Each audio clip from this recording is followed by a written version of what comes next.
Good morning students. Question number 9 तक हो चुके हैं एक्सरसाइज नंबर 3.3 के। ठीक है, आज अपने क्वेश्चन नंबर 10 की बात करते हैं। बताइए कि आकृति कैसे एक समलंब चतुर्भुज है और इसकी एक समलंब, यह आकृति एक समलंब है, इनकी कौन सी दो भुजाएं समांतर है। देखो आकृति नंबर दे रखी है, ये आकृति नंबर 3.32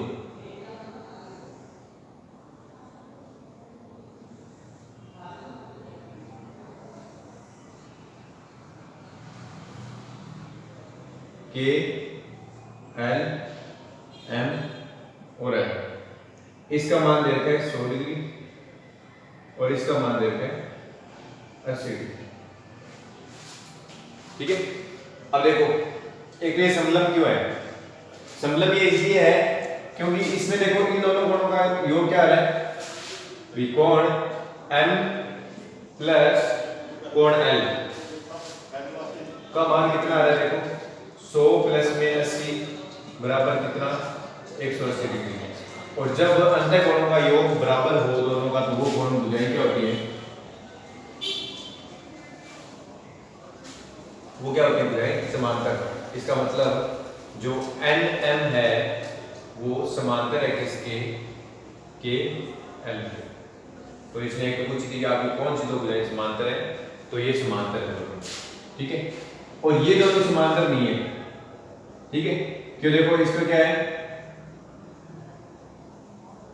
ये वाला एक क्या आ रहा है, अधिक कोण, ये भी क्या आ रहा है, अधिक कोण। मतलब 90 डिग्री से देखने से पता चल रहा है कि ये दोनों कोण क्या है, 90 डिग्री से अधिक है, अधिक कोण बन रहे हैं। ठीक है, ये 80 है, ये 80 है, ये भी देखो ये न्यून कोण है, ये भी एक क्या है, न्यून कोण है। ठीक है, अगर दोनों अधिक कोणों को जोड़ेंगे तो ये क्या आएगा, 180 से प्लस आएगा, है ना। अगर इन दोनों कोणों को अगर जोड़ेंगे, क्योंकि ये भी अधिक कोण है, ये भी अधिक कोण है, अधिक कोण को दोनों को जोड़ेंगे तो टोटल कितना आएगा, 180 से अधिक आएगा 100%, क्योंकि 90 से अधिक है दोनों, ये भी 90 से अधिक, ये भी 90 से अधिक, तो 90 से ऊपर ही आएगा, मतलब 180 से ऊपर ही आएगा।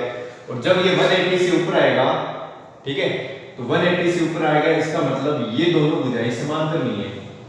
और जिस समांतर नहीं है, इसका मतलब समलंब चतुर्भुज की परिभाषा क्या होती है, समलंब चतुर्भुज की परिभाषा होती है कि भुजाओं का एक जोड़ा जिसमें क्या हो, समांतर हो, और एक जोड़ा असमांतर हो, वो क्या होती है, वो भुजाएं, वो चतुर्भुज क्या होता है, समलंब चतुर्भुज होता है। तो ये वाली समांतर नहीं है क्योंकि के एन समांतर नहीं है किसके, एल एम के। अतः के एल एम एन एक समांतर समलंब चतुर्भुज है। ठीक है, और समलंब चतुर्भुज है, और ये एक भुजा क्या है, समांतर है, एक समांतर नहीं है, तो इसलिए ये क्या है, समलंब चतुर्भुज। क्वेश्चन नंबर 10,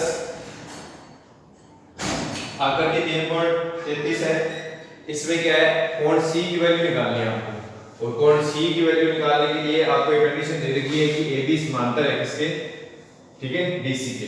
AB पैरेलल है BC। तो नेक्स्ट क्वेश्चन है, उसके हिसाब से देखो कंडीशन दे रखी है, उसके हिसाब से आपको क्वेश्चन करना ही है। इस कोण की वैल्यू है 120 और आपसे ये कोण पूछा हुआ है। ठीक है,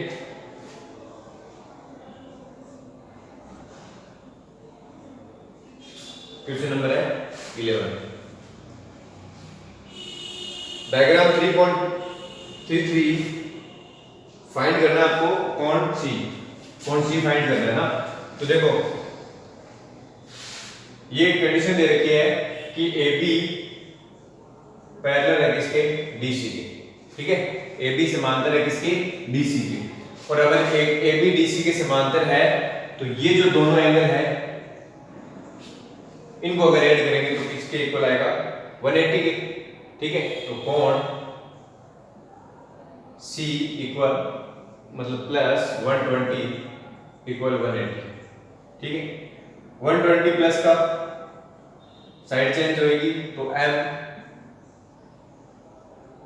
मतलब कोण सी इक्वल 180 माइनस 120, तो कोण सी इक्वल आ गया 60, ये फाइंड करना था। ठीक है, क्योंकि जो पैरेलल होती है ना, जो भुजाएं है ना, समांतर जो भुजाएं होती हैं, उनके एक ही कोण में बनने वाले कोणों का जो एंगल होते हैं, योग उनका क्या होता है, योग क्या होता है, 180 होता है। ठीक है, नेक्स्ट आ जाओ क्वेश्चन नंबर 12। कोण P कोण S के माप ज्ञात कीजिए यदि S की समांतर RQ है। यदि आप कोण MR ज्ञात करते हैं तो क्या कोण MP ज्ञात करने में एक से अधिक विधि है। देखो, कोण P और C के माप बताने हैं आपको कितने डिग्री।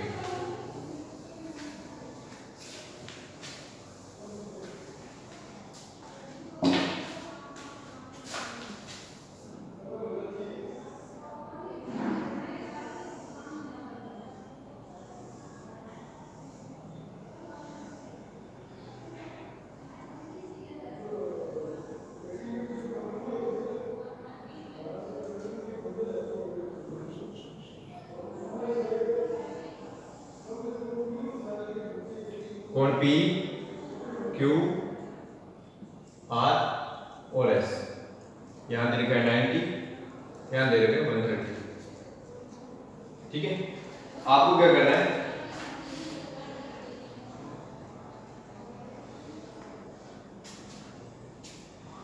देखो कोण R की वैल्यू दे रखी है कितनी, ये जो साइन है ना, ये वाला, ये साइन क्या डिनोट करता है, ये साइन डिनोट करता है कि आपके पास कोण जो R की वैल्यू है वो कितनी है, 90 डिग्री।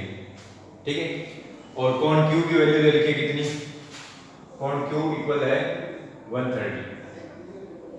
ठीक है, अब क्या करना है, कोण P और S की वैल्यू निकालनी है। देखो, बट एक कंडीशन भी दे रखी है उसमें, क्या दे रखी है कि SP समांतर है किसकी, RQ की।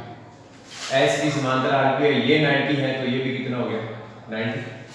ठीक है, क्यों, क्योंकि समांतर भुजाओं के एक ही बनने वाले कोणों का योग क्या होता है, तो वह कोण S प्लस कोण R इक्वल क्या आएगा, 180।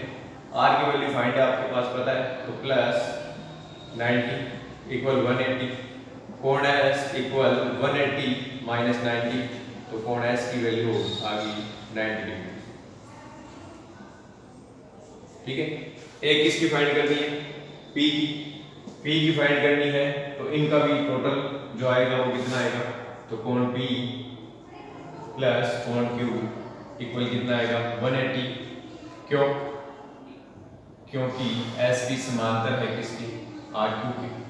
ठीक है, तो कोण P की वैल्यू फाइंड करनी है, तो कोण P है, ऐसा कैसे, Q की जगह 130 इक्वल 180, 130 उधर जाएगा माइनस का 1, तो कोण P आ गया 180 माइनस 130, कोण P इक्वल आ गया 50 डिग्री। ठीक है, तो ये आपकी एक्सरसाइज नंबर 3.3 कंप्लीट होगी। अगले जो क्लास होगी उसमें अपने 3.4 दर्ज से कंप्लीट कर देंगे, और उसके बाद में अपने देखते हैं इसका टेस्ट लेते हैं। ठीक है, बेस्ट ऑफ लक।